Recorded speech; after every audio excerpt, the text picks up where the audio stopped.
Hello everyone, welcome all of you let's sold out YouTube channel. स्वागत है आप सबका एक बार फिर से let's sold out YouTube channel पर।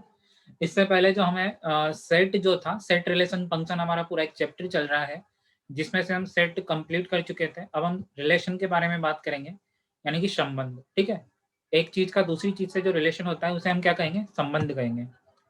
अब संबंध होता क्या है और इसको हम मैथमेटिकल फॉर्म में किस प्रकार से हम इसको जो है यहाँ पर इसके डेरिवेशंस लिख सकते हैं, किस प्रकार से इसको संबंध को परिभाषित कर सकते हैं, उसको यहाँ पर हम जानेंगे। सबसे पहले संबंध की बात करें तो उससे पहले कुछ परिभाषाएं होती, कुछ डेफिनेशंस होती है, कुछ काम की चीजें हैं जिनके बारे में जान लेते हैं। फर्स्ट तो है क्रमित युग्म। ठीक है, ऑर्डर्ड पेयर जिसे कहते हैं। ठीक है, यहाँ पर हम पहले किसकी बात करेंगे? ऑर्डर्ड पेयर की, यानी कि क्रमित युग्म। ठीक है, क्रमित युग्म होता क्या है एक्चुअल में? क्रमित युग्म यहाँ पर बात की जा रही है कि क्रमित युग्म होता क्या है। जैसे हम संबंध की बात करें तो संबंध क्या होता है? एक एलिमेंट का दूसरे एलिमेंट से, और उन दोनों को किस में लिख देते हैं? छोटे ब्रैकेट में। तो ये क्या होता है? क्रमित युग्म होता है। अब क्रमित युग्म जनरली क्या होता है, जो सेट होते हैं ना, उनमें हम एलिमेंट्स के सीक्वेंस का कोई ध्यान नहीं रखते हैं। जैसे ए एक सेट है जहां पर ए बी सी डी है। ठीक है, और बी दूसरा एक और सेट है जहां पर डी सी ए बी कुछ भी हो, बस सीक्वेंस में ना हो। तो यहाँ पर क्या है? सीक्वेंस में नहीं है। ये सेट ए और सेट बी एलिमेंट सेम है, ये हम कहेंगे कि ए इक्वल टू बी है, इक्वल सेट है, बट समतुल्य नहीं है ना। समतुल्य अलग होता है, ये इक्वल सेट है, सॉरी, ये क्या है? समान समुच्चय, ए बराबर बी होगा। अब ये क्या है? ए बराबर बी, यानी कि इसमें जो है ऑर्डर्ड पेयर में तो क्या होता है? क्रम का ध्यान में रखा जाएगा, जबकि जो ये नॉर्मल होता है, जो प्राय समुच्चय जो होते हैं, जनरली जो सेट्स होते हैं उनमें ऑर्डर का ध्यान नहीं रखा जाता है। बट ऐसे सेट जिनमें ऑर्डर का भी इंपॉर्टेंस ही हो, ऑर्डर का भी महत्व हो, ऐसे समुच्चय को क्या कहेंगे? क्रमित समुच्चय कहते हैं। जैसे ए बी एक्स एंड वाई, ये सब क्या है? ऑर्डर्ड पेयर है। पेयर यानी युग्म जो होता है ना, दो का पेयर होता है, हम जानते हैं। तो दो एलिमेंट्स का पेयर है ए एंड बी। तो ये क्या है? क्रमित युग्मों को है, सॉरी, क्रमित युग्म इनको हम कहेंगे, क्योंकि ये क्या है? दो अंकों के क्रमित समुच्चय को क्रमित युग्म कहते हैं। और जैसे यहाँ पर हम बात करेंगे ए बी, कभी भी जो है बी ए के इक्वल नहीं होगा। ये जो क्रमित युग्म का जो ये समुच्चय है ना, ये क्रमित युग्म कभी भी रिवर्सिबल नहीं होते हैं, यानी कि क्रम निरपेक्षता इनमें लागू नहीं होती है। और ये इनका सीक्वेंस एक ही होना चाहिए। जैसे ए B equal to A B हो सकता है, but A B equal to B A नहीं हो सकता। जैसे यहाँ पर ये एलिमेंट्स थे A B C D, sequence में नहीं है और हमने बराबर कर दिया, इक्वल कर दिया, ऐसा यहाँ पर नहीं होगा। बट क्वेश्चन ने खुद कहा है a b is equal to c d, हो सकता है, पॉसिबल है, क्योंकि अलग अलग एलिमेंट्स हैं। अगर ये ऐसा है तब क्या होगा? ए बराबर सी होगा। ठीक है, ये इक्वल टू सी और बी इक्वल टू डी हो जाएगा। ये यहाँ तक की बात है, जिसमें ए हमारा फर्स्ट एलिमेंट होता है और ये जो बी है वो सेकंड एलिमेंट है। एक और बात ध्यान में रखना आप इसमें, कि जो क्रमित युग्म के दोनों अवयव होते हैं वो भिन्न समान भी हो सकते हैं। यानी कि जो क्रमित युग्म है हमारे पास है 5 7 और एक्स वाई 3 3, ये अलग अलग है सब, एंड ए ए। अब क्रमित युग्म में बात ही आती है, लिख लेना आप इसे, कि क्रमित युग्मों के दोनों अवयव भिन्न अथवा समान हो सकते हैं। यानी जो ऑर्डर्ड पेयर होता है उसके जो दोनों एलिमेंट्स होते हैं, बोथ एलिमेंट्स जो है वो क्या हो सकते हैं? डिफरेंट अथवा सेम हो सकते हैं। ठीक है, या तो डिफरेंट हो सकते हैं, जैसे यहाँ पर 5 एंड 7, ये भी डिफरेंट है बट ये सेम है, 3 एंड 3 एंड है। तो ऐसा पॉसिबल हो सकता है यहाँ पर क्रमित युग्मों में। ये सब बात कहाँ पर जाएगी? ये सब जो प्रक्रिया जो चल रही है ना, हम देख रहे हैं यहाँ पर क्रमित युग्म, ये सारा रिलेशन से कंसेप्चुअल है। अब हम बात करेंगे, कभी कभी पूछ रहे था वो कि क्रमित युग्म में, सॉरी, क्रमित समुच्चय में अवयवों की संख्या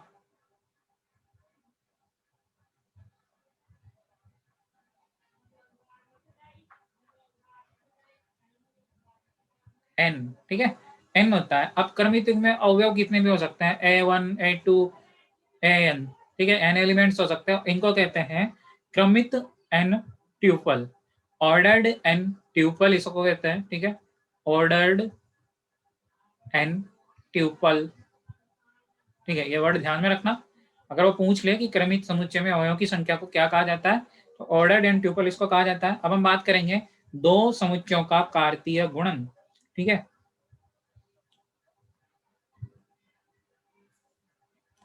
दो समुच्चयों का कार्तीय गुणन, ठीक है।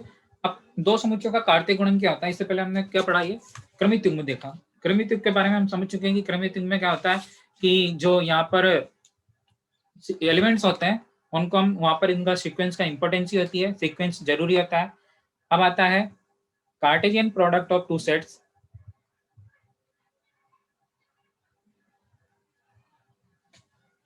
प्रोडक्ट ऑफ टू सेट्स, दो समुच्चयों का कार्तीय गुणन की हम बात कर रहे हैं। ये जो हमारा रिलेशन वाला जो चैप्टर है ये पूरा हम करेंगे कम से कम 2 या 3 वीडियोज में, जिसमें जो थर्ड वीडियो होगा हमारा उसमें हम केवल क्वेश्चंस का डिस्कशन करेंगे, ठीक है। रिलेशन को आज और कल हम कंप्लीट कर लेंगे दोनों वीडियो में मिला करके, करीबन 30 मिनट्स के ये वीडियो होंगे। बाकी थर्ड वीडियो में जो है हमारा जो थर्ड लेक्चर होगा उसमें हम क्या कंप्लीट करेंगे, क्वेश्चन करेंगे, जितने भी पॉसिबल क्वेश्चन है, जितने भी जो पिछले डी या अगर इंपॉर्टेंट एग्जाम जो थी जैसे यूपी टीजीटी में आया हुआ है तो उनको डिस्कस करेंगे वन बाय वन। अब हम बात करें Cartesian product of two sets, यानी कि कार्तीय जो दो समुच्चयों का जो कार्तीय गुणन होता है उनके बारे में। दो समुच्चयों का कार्तीय गुणन जो होता है कार्टेशियन प्रोडक्ट होता है ए इंटू बी। इसको किससे डिनोट करते हैं, ए इंटू मल्टीप्लाई बी, यानी ये दो समुच्चय हैं, ए एक सेट है, बी भी एक सेट है, इनका प्रोडक्ट यानी कि मल्टीप्लाई करना होगा, यही तो है ए इंटू बी। तब जिसमें फर्स्ट एलिमेंट ए से और सेकेंड एलिमेंट किससे लिया गया, बी से, यानी कि जैसे यहाँ पर है A multiply by B is equal to, ये हमारा कार्टियन प्रोडक्ट है और इनका सेट है एक ए बी, ठीक है, जहां पर ए तो किस में से लिया गया है, समुच्चय ए में से, यानी जो स्मॉल एलिमेंट है कहां से लिया गया है, समुच्चय ए में से, सेट ए में से। और जो सेकंड एलिमेंट है बी, इसका कार्तीय युग्म का, क्रमित युग्म का सॉरी, ये किससे लिया है, सेट बी से लिया गया है। तो इस तरह से क्या है, ये है कार्टियन प्रोडक्ट ऑफ टू सेट्स। आगे डिस्कस करेंगे इनके बारे में, एग्जाम्पल ले लेते हैं। if a equal to abc and b equal to xy, तब इनका कार्टियन प्रोडक्ट क्या होगा, ठीक है, यानी कि सेट ए के एलिमेंट को सेट बी के एलिमेंट से क्या करना है, प्रोडक्ट निकालना है उसका, मल्टीप्लाई। अब मल्टीप्लाई कैसे करना है आपको, कि उनको किस में लिखना है, क्रमित युग्म में, ऑर्डर्ड पेयर में लिखना है, ठीक है। जैसे ए मल्टीप्लाई बी, ऐसा नहीं करना आपकी, आपको ए एक्स लिख दो देन बी वाई, ऐसा नहीं लिखना है हमें, इनको सेपरेट लिखना है, ऑर्डर्ड पेयर में लिखना है, ठीक है। अब फर्स्ट एलिमेंट क्या आ जाएगा,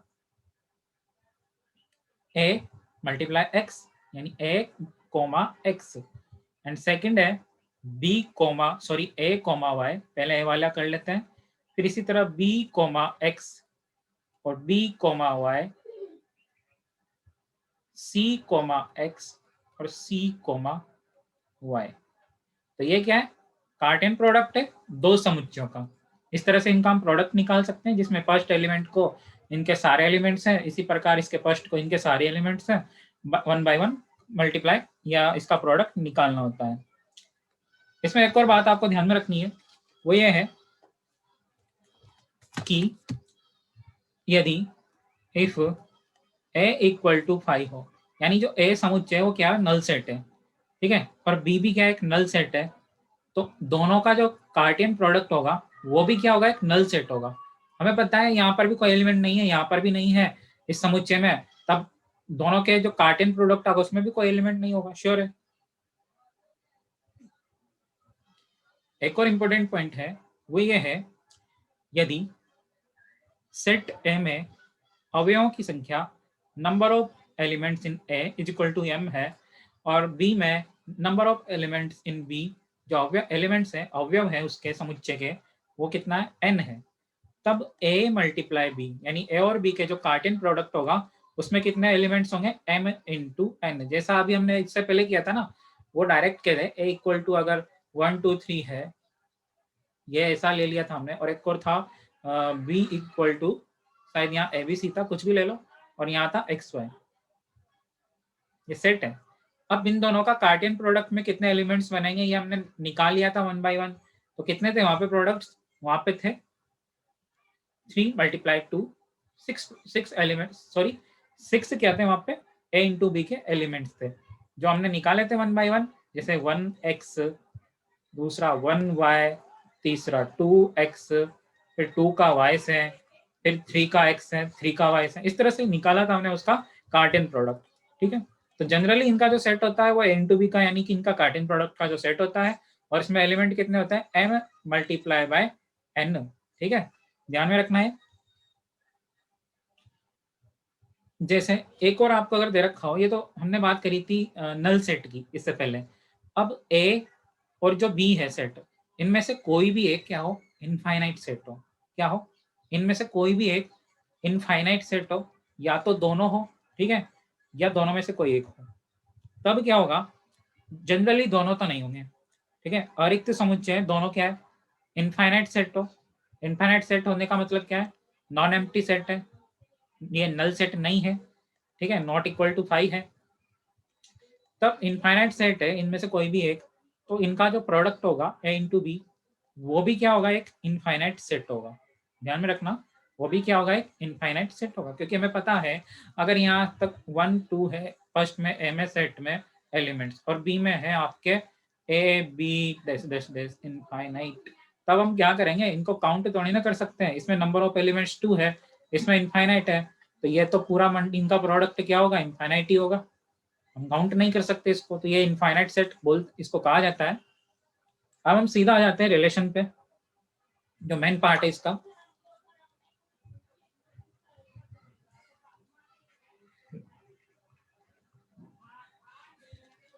रिलेशन, संबंध, किसी एक व्यक्ति का दूसरे व्यक्ति से संबंध नहीं है ये यहाँ पर गणितीय रूप में एक समुच्चय का दूसरे समुच्चय से, एक एलिमेंट का दूसरे एलिमेंट से संबंध है।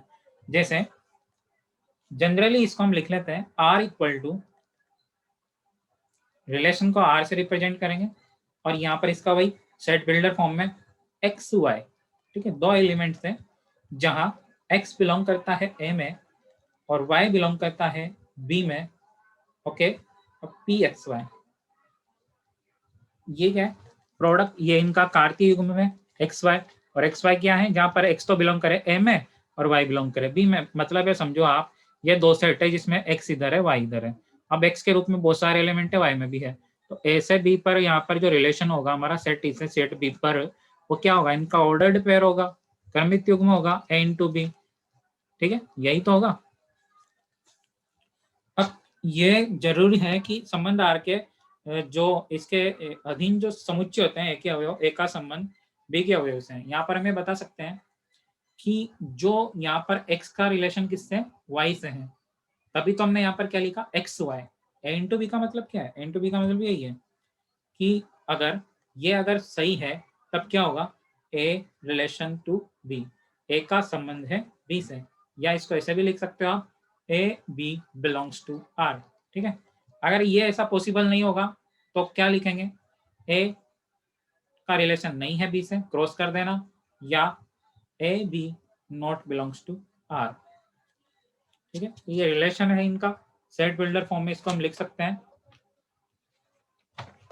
एक और इंपॉर्टेंट पॉइंट है, सेट ए से सेट बी में संबंधों की संख्या, रिलेशन की संख्या कितनी होती है, या आपको निकालने को कहा जाए तब आपको कितना बताना, ये होती है यहाँ पर आपकी 2 की power number of elements in A और number of elements in B. यानी कि जो ए और बी डिफरेंट डिफरेंट सेट होंगे, उनमें जितने एलिमेंट्स होंगे उनका मल्टीप्लाई कर दो और उनकी पावर 2 कर दो। ठीक है, 2 की पावर कर दो उनका, ये होता है हमारा सेट ए से सेट बी में रिलेशन की संख्या। अब एक एग्जाम्पल लेते हैं, उसे समझेंगे, एक या दो एग्जाम्पल लेंगे और उससे समझेंगे कि संबंध होता क्या है। ये तो एक मैथिकल में गणितीय रूप में हमने बता दिया कि ए का बी से संबंध इस तरह से होगा, जहां पर एक एलिमेंट एक्स जो है ए में होगा और दूसरा एलिमेंट बी में होगा, और ए आर बी यानी ए का रिलेशन बी से है। दैट मीन्स यहाँ पर इसको ऑर्डर्ड पेयर में लिख दीजिए ए बी में, क्योंकि देखिए दोनों एलिमेंट कभी सेम हो सकते हैं, जरूर हो सकते हैं, ए बी का संबंध आर से हो सकता है, ठीक है। अब है एग्जाम्पल ले लेते हैं एक, जैसे if a equal to 1 2 3 4 5 and 7, again sorry, ये b हमारा एक और सेट है जिसमें एलिमेंट्स है 1 4 6 9 तथा एंड आपको दे रखा है p x y, ठीक है। ये आपको क्या दे रखा है यहाँ पर, आपको ये एक इसको यहाँ पर इसको संबंध को परिभाषित किया गया है इस तरह से, x का y से संबंध इस प्रकार से है। इसका मतलब ये है कि x का y से संबंध इस प्रकार से है कि x का दुगना x का डबल y है, y is double of x, y जो है किसका दुगना है, x का दुगना है। ऐसे समझना है हमें, x का दुगना क्या है, y है, ठीक है। यानी x का हमें डबल करना है और वो क्या होगा, y होगा। जैसे अब वो क्या से होंगे, वो सारे एलिमेंट्स ए और बी में से होने चाहिए, ये तो श्योर है। जैसे ऐसे बी में एक संबंध है, ठीक है, ऐसे बी में एक संबंध है, आर एक रिलेशन है जो कहाँ से है, ऐसे बी में। अब इसके अंतर्गत कौन कौन से एलिमेंट होंगे जो इसको फॉलो करते हैं, इस संबंध को देखते हैं।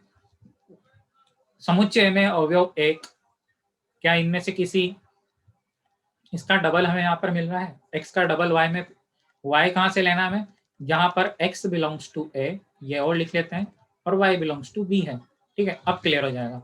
x का मतलब है जनरल एलिमेंट सारे इसमें इंक्लूड है, y का मतलब है कि b के जितने एलिमेंट है सारे y में इंक्लूड है, डिफरेंट डिफरेंट अलग अलग।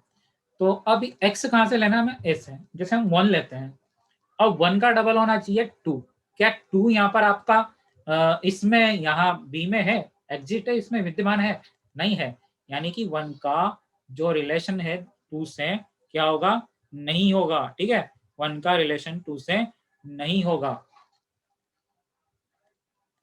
इसके अलावा फिर बात करते हैं हम, 1 का 2 से नहीं है, 1 का क्या 4 से रिलेशन है, 1 का 4 से रिलेशन होगा, बिल्कुल नहीं होगा, क्योंकि हमें तो इसका डबल चाहिए, इधर जो सेकंड एलिमेंट होगा बी का वो हमें डबल चाहिए एक्स वाले एलिमेंट का। अब ऐसा भी नहीं है।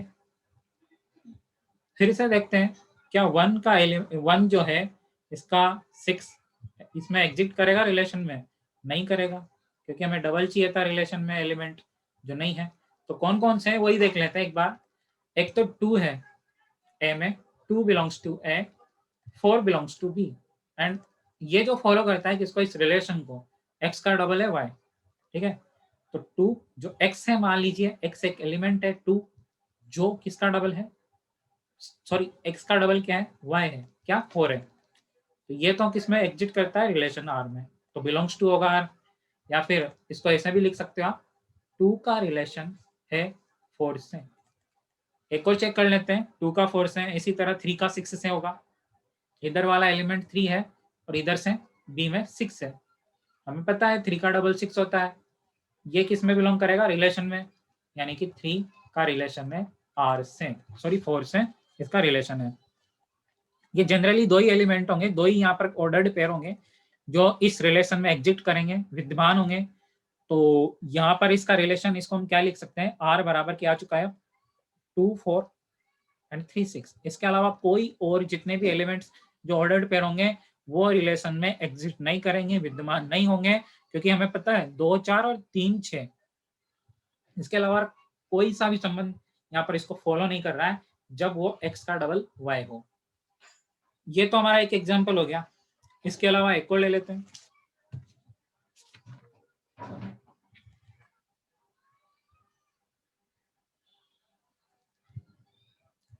क्वेश्चन है, if a equal to 1 2 3 4 5 and b is equal to 2 3 4 5 6 तथा रिलेशन को इस तरह से डिफाइन किया गया है कि पी एक्स वाई और क्रमिक युग्म का जो युग समुच्चय है वो इस तरह से है कि x जो है y से ग्रेटर देन है, बड़ा है, ठीक है, x y से बड़ा है तब, या फिर इसको ऐसे आप लिख सकते हो x is greater than to y, x y से बड़ा है।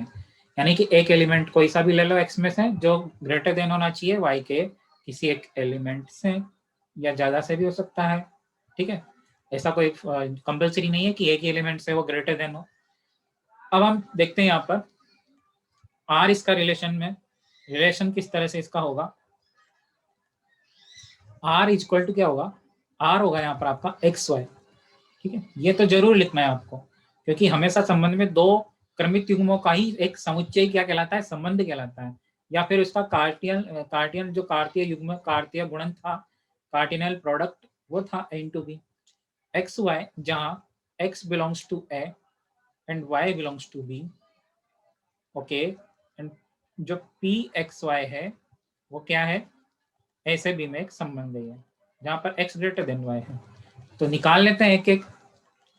सेट ए का एक एलिमेंट देखो जो क्या हो, बी से ग्रेटर देन हो। क्या वन जो है इनमें से किसी भी एक एलिमेंट से आपको ग्रेटर देन लग रहा है? नहीं ना। टू भी नहीं है, इक्वल टू है, बट थ्री जरूर है। थ्री जो है यहाँ पर आपका जो एलिमेंट बी का टू है उससे ग्रेटर देन है, यानी कि थ्री का रिलेशन है टू से। इसी तरह थ्री के बाद हम बात करें, इसमें थ्री के बाद है हमारा फोर का रिलेशन है टू से। ठीक है, फाइव का रिलेशन है टू से, फाइव का रिलेशन है थ्री से। देखिए आप यहाँ पर एक्स, फाइव एलिमेंट्स किसका है, एक्स का, सॉरी ए का, और थ्री किसका है, बी का। हम जानते हैं पांच बड़ा होता है तीन से, यही तो हमें बताना था कि एक्स एक एलिमेंट जो बी में है वो ग्रेटर देन होना चाहिए वाई एक एलिमेंट बी से। फाइव आर थ्री हो गया, फाइव आर फोर भी होगा। ठीक है, फाइव आर फाइव नहीं होगा, इक्वल नहीं चाहिए हमें। ये तो हमारे सारे जो है क्या आ चुके हैं रिलेशन में, जो कार्तीय युग्म जो बनेगा इनसे वो सब कुछ आ चुका है। अब इससे हम रिलेशन लिख देते हैं कि रिलेशन में कौन कौन से युग्म होंगे। 3 2, 4 2, 5 2, 5 3, 5 4। ध्यान में रखना एलिमेंट्स इसमें एग्जिट होना चाहिए। जैसा यहाँ पर आप लिख दो 9 4, बड़ा तो है, 9 ग्रेटर देन है 4 से, बट क्या 9 इधर सेट ए में विद्यमान है, सेट ए में मौजूद है या नहीं है ना। तो ऐसा यहाँ पर मत करना भूल कर भी, वो उलझा देगा आपको। ऐसा एक एलिमेंट देखे यहाँ पे, तो ये आर आ गया। अब कौन कौन से फॉलो नहीं कर रहे हैं वो देख लेते हैं। ऐसे बहुत सारे जो फॉलो नहीं कर रहे हैं इसमें। ये सब किस में बिलोंग करते हैं, सारे एलिमेंट आर में बिलोंग करते हैं। और जो नॉट बिलोंग्स है वो है जैसे कि टू का रिलेशन नहीं है फोर से, क्योंकि हमें जानते हैं हमें क्या चाहिए था, ग्रेटर देन चाहिए था ये वाला पार्ट इससे, जो कि ये तो उल्टा हो गया, यहाँ पर y का एलिमेंट ग्रेटर देन हो गया। इसी तरह 2r5 ये भी नहीं है। तो इस तरह बहुत सारे हैं एटसेट्रा जो इस तरह को इसको फॉलो नहीं करेंगे इन दोनों सेट में। ठीक है, तो ये दो क्वेश्चन थे जिनमें हमने देख लिया कि किस तरह से रिलेशन को हम एक समुच्चय से दूसरे समुच्चय में परिभाषित कर सकते हैं, किस तरह से उसको डिफाइन करके उसका जो है ये मैथमेटिकल फॉर्म थी उसको यहाँ पर रिलेशन का एक सेट बना सकते हैं, समुच्चय। अब हम बात करेंगे प्रांत और परिसर की। ठीक है, प्रांत और परिसर की, इससे पहले एक और इम्पोर्टेंट पॉइंट है वो आप नोट कर लेना। जो ये आवश्यक नहीं है, ये कंपलसरी नहीं है कि ए के हर एक एलिमेंट का रिलेशन जो है बी के किसी न किसी एलिमेंट से हो। यहाँ पर इसका मतलब ये है कि जो संबंध होता है ना रिलेशन, रिलेशन में कभी भी ये कंपलसरी नहीं है कि जो ए के एलिमेंट है, जैसे मान लीजिए ये ए का एलिमेंट है और ये बी के एलिमेंट है, या ए बी सी है, या जैसे ए स्क्वायर बी स्क्वायर सी स्क्वायर है और यहाँ पर डी भी है। तो ऐसा कोई जरूरी नहीं है कि ये सारे एलिमेंट ऐसे मतलब इनसे जो है इनका इनसे रिलेशन हो। कोई एक जो है इसमें छूट भी सकता है, ऐसा कोई कंपलसरी नहीं है। बट ये कंपलसरी किस में होगा, फंक्शन में होता है। ऐसा कि फंक्शन में क्या होता है ना कि सेट ए के सारे एलिमेंट्स जो है उनका फंक्शन किस पर होना चाहिए, बी पर होना चाहिए, तब जाकर कोई एक फलन होता है। जबकि सेट जो संबंध होता है उसमें ऐसा कोई कंपलसरी रूल नहीं है कि समुच्चय ए के सारे एलिमेंट्स जो है समुच्चय बी से रिलेटेड हो, संबंधित हो। एक और पॉइंट है वो ये है ए के किसी अवयव का संबंध बी के एक या अधिक अवयव से हो सकता है। ए के किसी एक अवयव का संबंध, यानी कि जैसे ए का यहाँ पर रिलेशन जो है किसी भी ए का रिलेशन जो है, जो यहाँ पर हमारे पास जैसे मान लीजिए 1 2 3, एक से भी हो सकता है ए का रिलेशन, 2 से भी हो सकता है, 3 से भी हो सकता है, ऐसा जरूर हो सकता है। ऐसा मतलब कोई रूल नहीं है कि ऐसा इनका इससे रिलेशन नहीं हो। ए का जो है समुचे एक एलिमेंट का जो संबंध है, रिलेशन है, बी के एक से ज्यादा एलिमेंट से भी हो सकता है। और इसका उल्टा भी हो सकता है कि जो यहाँ पर ए के एक से अधिक अवयवों का संबंध बी के किसी एक अवयव से भी हो सकता है। जैसे यहाँ पर ए में 3 एलिमेंट मान लेते हैं और इनका संबंध जो है किसी एक अवयव से है, ऐसा भी पॉसिबल है। ठीक है, तो रिलेशन की ये 3 बातें थी जो आपको ध्यान में रखनी है। फर्स्ट ये कि ये कभी भी कंपलसरी नहीं है कि ए के सारे एलिमेंट्स जो है बी से रिलेटेड हो। और सेकंड पॉइंट था ए के किसी अवयव का संबंध, ए के किसी एलिमेंट का संबंध बी के एक या एक से ज्यादा मोर देन वन जो है एलिमेंट उससे रिलेटेड हो सकते हैं। इसी तरह ए के एक से अधिक अवयवों का संबंध, यहाँ पर इसका उल्टा हो जाएगा। यहाँ पर तो ए का एक अवयव था स्मॉल है जो एक से ज्यादा अवयव से रिलेटेड था। और थर्ड पॉइंट क्या है, ए के एक से ज्यादा एलिमेंट्स का रिलेशन जो है बी के किसी एक एलिमेंट से हो सकता है। ठीक है, इस तरह से ये 3 इंपॉर्टेंट पॉइंट्स हैं जो आपको ध्यान में रखने होंगे। एक और पॉइंट है वो ये है, जैसे हम बात करते हैं एक संबंध होता है पी ए बी, क्रमिक युग्म के अवयव होते हैं, जहां पर ए जनरली में पता है ए से बिलोंग करता है और बी जो है कैपिटल बी यानी बी वाले सेट से बिलोंग करता है। ये तभी पॉसिबल होता है जब हम जानते हैं कि ए बी बिलोंग करते हो आर में। ठीक है, ये तभी संभव है ये वाली चीज। तो अर्थात संबंध में जितने भी एलिमेंट्स होंगे वो सभी ए इंटू बी के अवयव होंगे। ये क्या है, ए इंटू बी तो है, कार्डिनल प्रोडक्ट है, ये पी फॉर प्रोडक्ट है, कार्तीय गुणन है। अर्थात रिलेशन में जितने भी एलिमेंट्स होंगे वो सारे एलिमेंट्स जो है ए मल्टीप्लाई बी के एलिमेंट्स होंगे। यहाँ पर ये जो इसके एलिमेंट्स है ना ए बी सी डी ऐसे अलग अलग, तो वो सारे एलिमेंट होंगे रिलेशन के, क्योंकि हमने क्वेश्चन किए खूब सारे और हमने सारे बताया कि इस तरह से जो कार्तीय युग्म का जो गुणन होता है वो रिलेशन में सारे हुए उसके एग्जिट होते हैं, मौजूद होते हैं। तो यहाँ पर इससे क्लियर होता है sorry, R is subset of a multiply b. ठीक है ना, या तो इक्वल, ये सबसेट है, प्रॉपर सबसेट नहीं है, ये सबसेट है ओनली, यानी कि आर के एलिमेंट सारे इक्वल भी हो सकते हैं और इससे थोड़ा कम भी हो सकता है। ठीक है, तो R is a subset of a into b, ये आपको ध्यान में रखना है। इसके बाद है हमने यहाँ पर क्लियर कर लिया था संबंधों की कुल संख्या सेट ए से सेट बी में, कि संबंधों की कुल संख्या कितनी होती है हम देख चुके हैं। इसके अलावा ए और बी में जो आपके मान लीजिए एलिमेंट्स क्रमशः एम और एन है, तो एन टू बी में टोटल एलिमेंट्स कितने होता है, एम मल्टीप्लाई बाय एन होता है। ठीक, जैसे ए में आपका एलिमेंट है एम एलिमेंट है, बी में एन एलिमेंट्स है, तब ए इंटू बी में क्या हो जाता है, एम इंटू एन एलिमेंट्स हो जाते हैं, एम को एन से मल्टीप्लाई कर देंगे। जैसे इसमें 4 है इसमें 2 है तो 4 इंटू 2 यानी इसमें ए इंटू बी में कितने अवयव होंगे, 8 अवयव होंगे, जो किस फॉर्म में होंगे, कार्तीय गुणन में होंगे ए इन बी में। ठीक है, तो इसके इसमें क्या होता है, इसके अरिक्त उपसमुच्चयों की संख्या 2 की पावर mn माइनस 1 होती है। ये आपको ध्यान में रखना है कि इसके अरिक्त उपसमुच्चयों की संख्या 2 की पावर mn माइनस 1 होती है। डायरेक्ट फॉर्मूला पूछ सकता है वो। और इसी तरह संबंध भी बराबर होंगे, क्योंकि हमें यहाँ पर देखा है समुच्चय क्या है, आर रिलेशन है और ये इसके उपसमुच्चय है, तो संबंध वही तो बराबर है बात। तो संबंधों की संख्या भी 2 की पावर mn माइनस 1 होगी। अब हम बात करते हैं प्रांत और परिसर की। प्रांत, सप्रांत और परिसर एक ही बार में आपको समझ में आ जाएगा, प्रांत, सप्रांत और परिसर। और इससे हम एक क्वेश्चन से समझेंगे। जैसे आपके पास जनरली डोमेन, इसको कहते हैं प्रांत को, डोमेन को तो कहते हैं प्रांत। परिसर जो होता है वो होता है रेंज। परिसर न बोल करके वो एग्जामिनर जो है परास भी इसको बोल सकता है। ठीक है, सप्रांत भी होता है एक सप्रांत, जिसे कोडोमेन कहते हैं। अब ये क्या होता है प्रांत, सप्रांत और परिसर, इसको हम समझेंगे। सेट आर से सेट यदि रिलेशन है, कोई एक रिलेशन है, ठीक है, ऐसे बी में एक रिलेशन है, ठीक है, ये हमें पता है, तब आर के क्रमिक युग्मों के प्रथम अवयवों के समुच्चय को आर का प्रांत कहते हैं।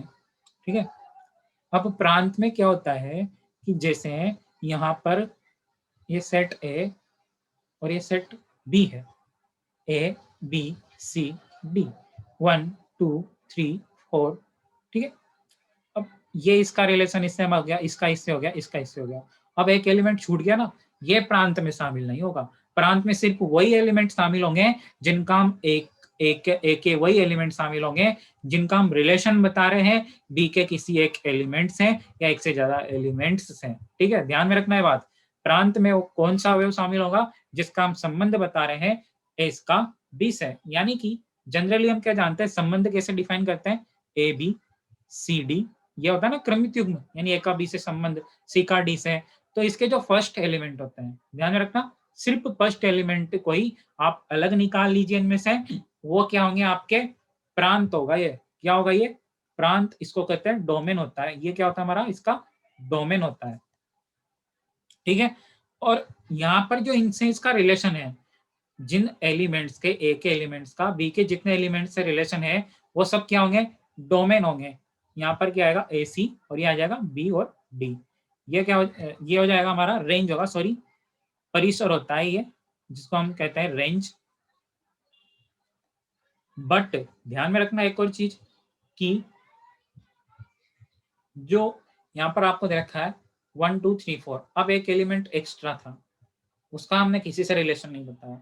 बट अगर हम 4 को भी इसमें शामिल कर लें, ध्यान में रखना 4 को भी इसमें शामिल कर लें, यानी कि ये जो पूरा बी वाला जो पार्ट होता है आपका, सेट बी पूरा क्या होता है आपका, एक कोडोमेन होता है। ये ध्यान में रखना आप, सेट बी पूरा क्या होगा, एक कोडोमेन होगा, ठीक है।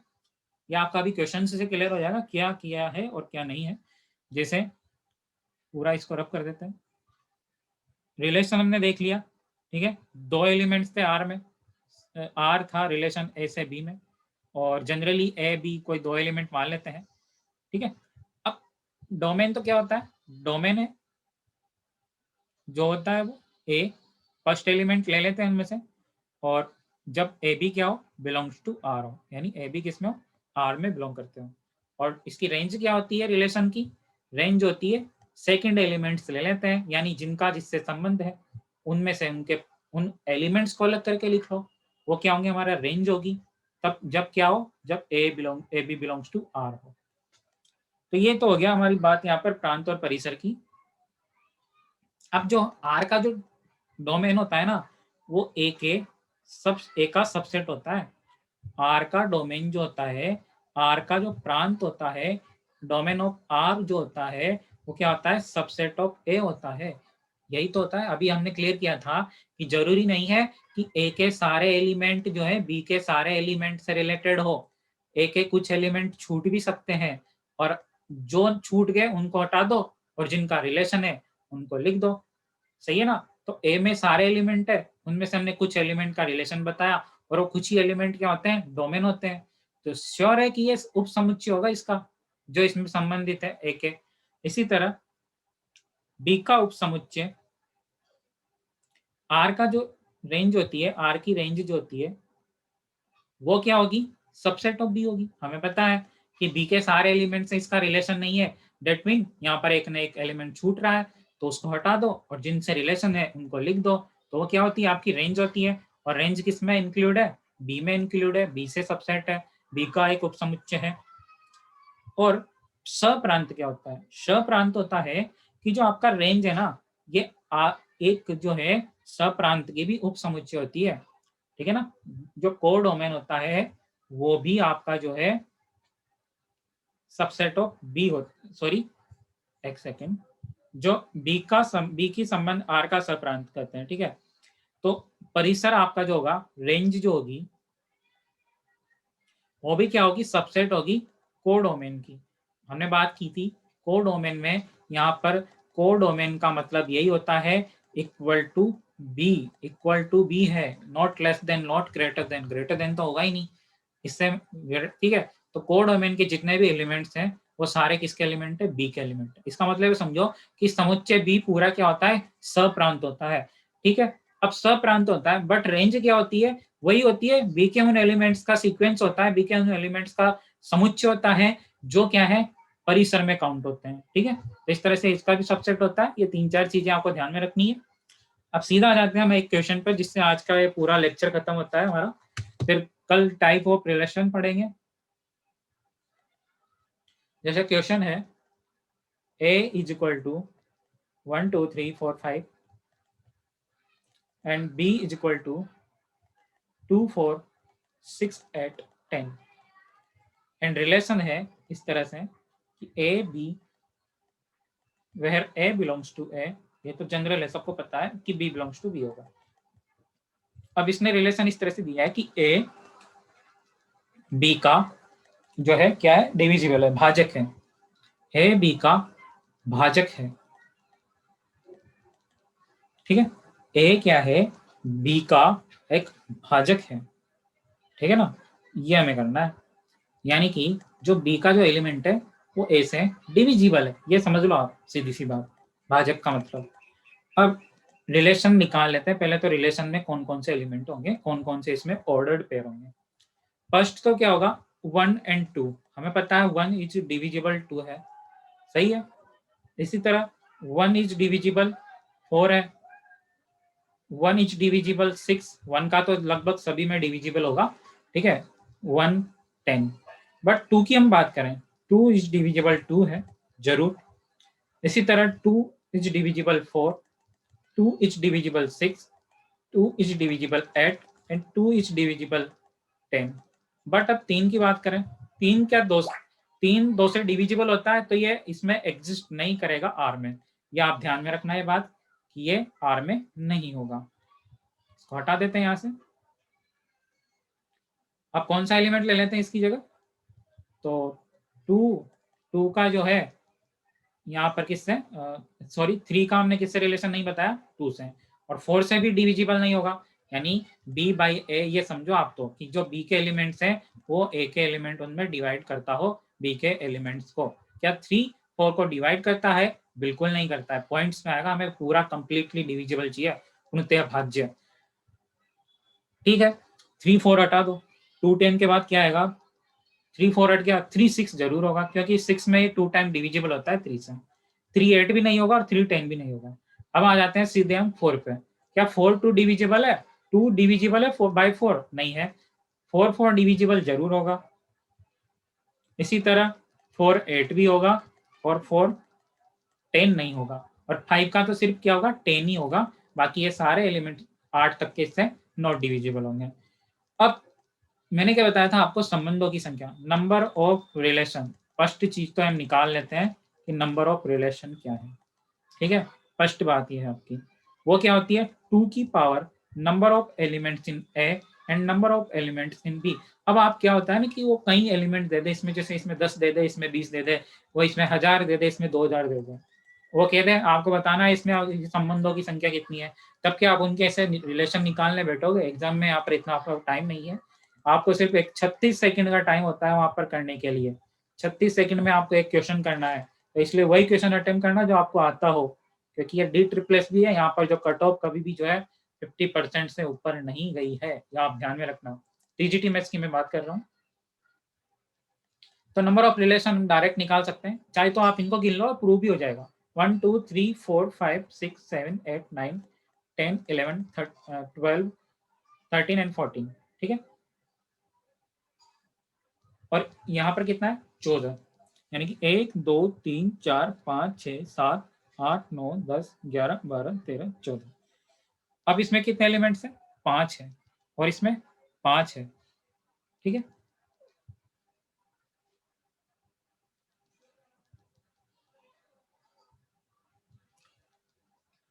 तो ये क्या होगा आपका, 2, 2 की पावर होगी यहाँ पर नंबर ऑफ एलिमेंट्स इन ए, कितने हैं, 5, और इधर 5 25, ठीक है।